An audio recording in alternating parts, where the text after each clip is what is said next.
Hi friends, இன்றைக்கி sambar rice எப்படி பண்ண போகிறோன்னு பார்க்கலாம். இதுக்கு 1 கப் அளவுக்கு அரிசி எடுத்திருக்கேன். 1/2 கப் அளவு துவரம்பருப்பு, வெங்காயம், தக்காளி, கேரட், அவரைக்காய், கொஞ்சமாக புளி ஊற வச்சுருக்கேன். கொஞ்சமாக எண்ணெய் ஊற்றி கூட கொஞ்சம் நெய்யும் போடணும்.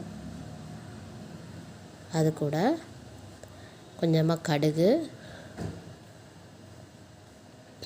சீரகம், கடலைப்பருப்பு, காஞ்ச மிளகாய் 2, கருவேப்பிலை இதெல்லாம் போட்டு நல்லா வதக்கணும். இதில் எல்லாத்தையும் வெங்காயம், தக்காளி,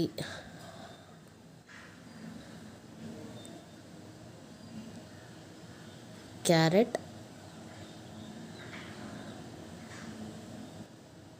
அவரைக்காய் இது எல்லாத்தையும் நல்லா வதக்கிக்கணும். கூட கல் உப்பு சேர்த்துருக்கேன். குக்கரில் வேக வச்சுருந்த அரிசியும் துவரம்பருப்பும் நல்லா வெந்துருச்சு. பாருங்கள், இந்த மாதிரி வெந்திருக்கணும். இல்லை 4 விசில் விட்டுருக்கேன். இந்த மாதிரி வரணும். வதக்கினதோட கொஞ்சமாக தண்ணி ஊற்றி நல்லா மூடி வச்சிடணும். அது கூட சாம்பார் பவுடர், கொஞ்சமாக மஞ்சள்தூள், கரைச்சி வச்ச புளி தண்ணி இதெல்லாம் ஊற்றிக்கணும். நல்லா கொதிக்க விட்டதுக்கப்புறமா நம்ம அந்த வேக வச்சுருக்கோம் இல்லையா அரிசி பருப்பு, இதோடு அதை மிக்ஸ் பண்ணிவிட்டு நல்லா கலரி விடணும். அவ்வளவுதான். சூப்பராக இருக்கும். நீங்கள் ட்ரை பண்ணி பாருங்கள்.